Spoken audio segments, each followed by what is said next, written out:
I'm Sam Alford, and welcome back to Pop Instincts. We got Jason here, my friend Jason, and you've gotten to know him through the last couple of videos. And today we thought we'd talk music, surprise, surprise, and we would talk records. A few weeks back, I did some album reviews of Kiss records that you saw on the channel, and you saw me at the other side of the room in the vault, and thought we'd kind of talk about our first records and our first, being turned on to music and such like that. So I thought Jason's got his first couple of records with him. I got my first couple. My actual first record was actually bought for me by my father. This is the soundtrack to The Blues Brothers. Also my favorite film. It's a great movie. Great movie. And this was back at a time when Dollar Store. Do you remember they sold records? And yeah, it's been a while back, but everybody was selling records. And he got this for me. I was like 6, I guess. But it's still the original record. And still my favorite soundtrack and still my favorite movie. And I wasn't heavy into music, believe it or not, until, I joined Columbia House when I was 10. And you did too. And we had a friend that joined, and he didn't pay for a tape, and they called their lawyers on him. But, well, probably need to make a quick note for the younger viewers that don't know what the heck Columbia House is. Especially for people like us that lived in small towns. You couldn't just run down to your local store and buy everything. You look out and get some stuff like this once in a while. Yeah. But Columbia House, and there was BMG? A little bit later on, yeah. Or something like that. Basically, it was a mail subscription type thing. You could get on there and order off their list of cassette tapes back in the day. Then it went to CDs and stuff of whatever music that you're wanting that they had available. And but you also had to make sure you send back that card because there was a monthly album they would send you and charge you for very quickly if you didn't return the card. And that was some of your first taste of responsibility. Yeah. Because you pay for it, you send in that card, or you pay for the album and you never really wanted the album that they were going to send you. No. So it never happened. But anyway, I was pretty good at sending back, except for one. And I would have liked the tape, actually. It's Golden Platinum Volume 4. My dad wrote a hot letter to him as a joke, telling him where to, first it. But anyway. Right. Anyway, this was my first, and this did not come from Columbia House. The first album that I bought on my own was actually a cassette. And these are kind of making a comeback these days. There's a store in Canada, and that's all they do is sell cassettes. And this is REO Speedwagon, Wheels Are Turning. I'm a little different. Everybody had High Infidelity. I bought the next album, or this 2 albums down, because of a video I saw on MTV. I Don't Want to Know. This is what the record looks like with a sticker on it. You can see it a little better here on the screen. But that was my first album. Still, I love every song to this day on this record, and I bought it when I was like 9 years old. Around the same time, music, and I'll make a note here, the music industry was in the dumper until Michael Jackson. Yeah. When Thriller came out, everybody started releasing records. Records were big, but I mean, it was in a downturn. And then came Thriller and MTV, and then you had records coming out from, so many bands. And talk about a colorful band. Your first album. First album, I received it for my 5th birthday along with a personal record player. And also I got He-Man book on record. Yes. That's not the one I'm going to show you, but Twisted Sister. My uncle got that for me at 5 years old. 5 years old, yeah. He bought that for you with Stay Hungry and a hunk of meat. Of course, everybody has heard of We're Not Gonna Take It. The video for that is super cheesy but very hilarious. It's you can perfect. find it on YouTube. You got to go check that out. We're Not Gonna Take It by Twisted Sister. Yeah. And still does have an influence on my music taste today. A little on the weird side. I like some. I still love some 80s metal, along with new metal today. And then probably the second album, the one that I wanted when we went to the store, still following along with my music taste today, would have been Beastie Boys, License to Ill. License to Ill, yeah. And for a little tip out there for some of y'all, if you know what happens when you hold this up to a mirror, it's got a little secret message for you there on the back end of the plane. Yeah. So do that if you haven't already. What would be your favorite? What was the song that made you want that album? Was it I had, Fight for Your Right? Fight for Your Right, you had to have that. And then when you get that, then you find what other kind of great music is on there throughout the whole album. And then I think the next one I got was Paul's Boutique. Yeah. Okay, did you like? I loved it the first time I heard it. A lot of people did not. They were like, "It's not like License Hill." Yeah, well, it's one of those things where when you have such a popular song, everybody expects all your songs, all your albums to be the same. So it was definitely different, but I still thought it was them. And I didn't listen to it as much as License Hill, Right. but I still do enjoy it. Yeah. Girls was probably my favorite on that album. I mean, any song with a xylophone is a winner to me. If they put that on the record, but they had their own style, and the new style is also a song on that album. Yeah, and but no, that's the kind of stuff that we're into, and whether it be our parents or our uncle or us buying it. Did you buy that one on your own, or? I think I had some like leftover birthday money or something. Right. A record back then was probably what, $7 or something. Something like that, yeah. And at the time when you're that was a lot of money. That was like 86 or so, 85, 86, and $7 to a 5-year-old. That was a lot of money. So. Yeah, there was a lot of money. So you had to choose it, spend it wisely, and you did, because you wound up. Sometimes I would buy an album, and I wouldn't necessarily listen to all of it. You'd only buy. Yeah. And people talk about streaming these days. They say, "Well, you missed the whole album." Well, a lot of people didn't listen to the whole album when they bought it anyway. Yeah, that was actually sometimes you went and bought an album because of the debut song, and unfortunately, that may have been the only song that you'd want to listen to it after you listened to the album. It didn't happen very often, but there were a few out there. Yeah, if there was an album with 4 good songs on it, I'd consider it money well spent. Was there any, off the top of your head, was there an album that you bought and then you were like, ugh, you know, except for the one song that got you to buy it?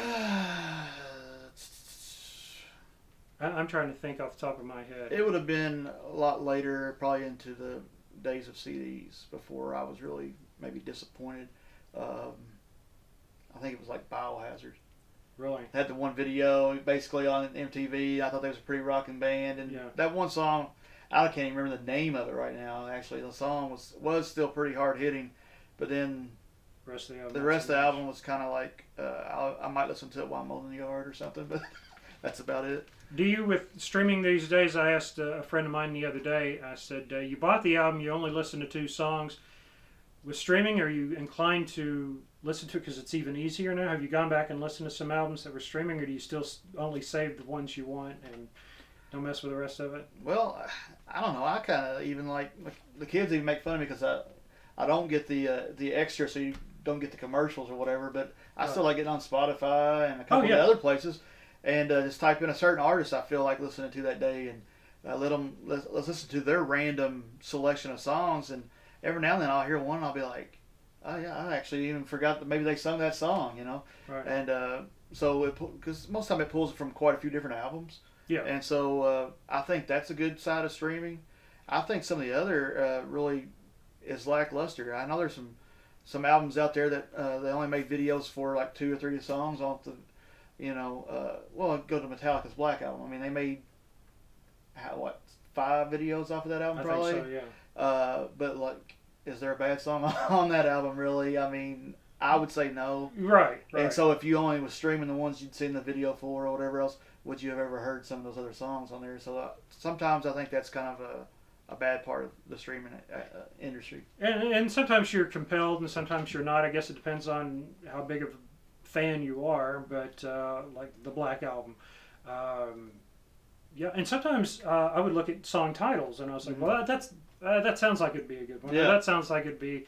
I used to do it with Weird Al. I would read the song names and I was like, I bet that's a parody of such and such. I thought One More Minute was going to be a parody of One More Night. It wasn't. It was a totally different song, but still loved it, and I was compelled to listen to the whole album. And with the Beastie Boys, oh, definitely. Yeah.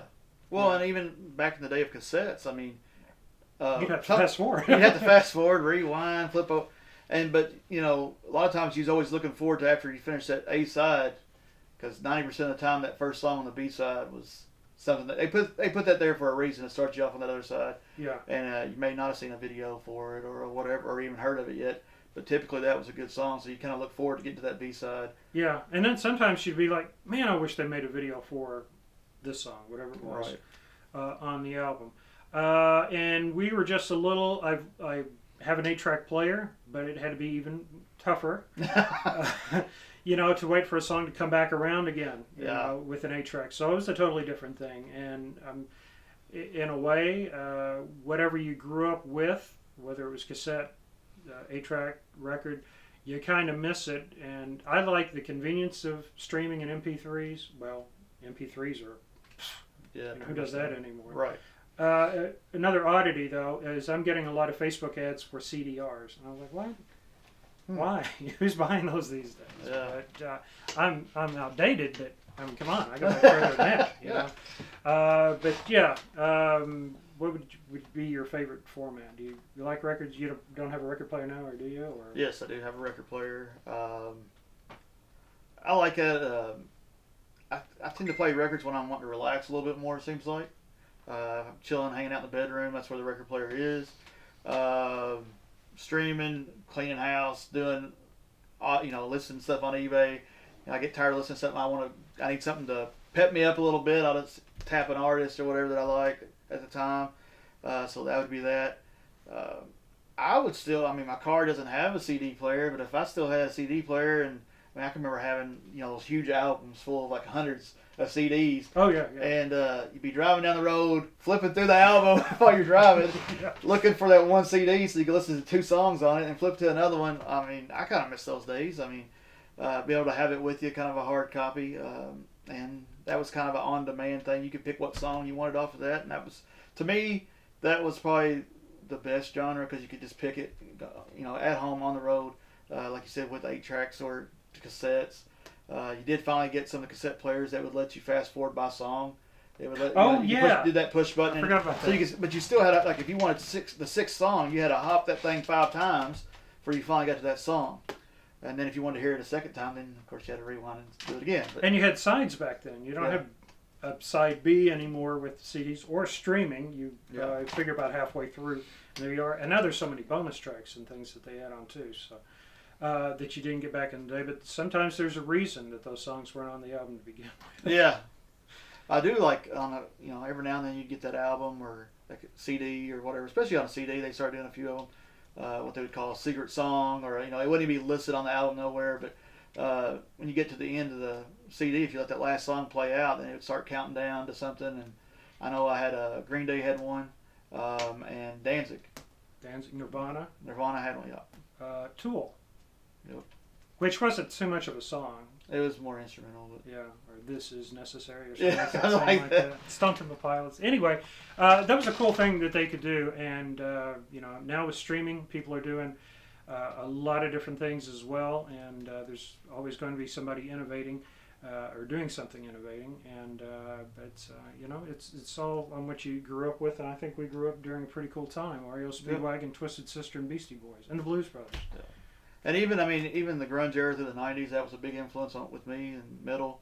But today when you're riding down the road and you're listening to an oldie station, as they call themselves, and you hear what was playing back in your high school days, and you kind of realize where you're at. But you know what?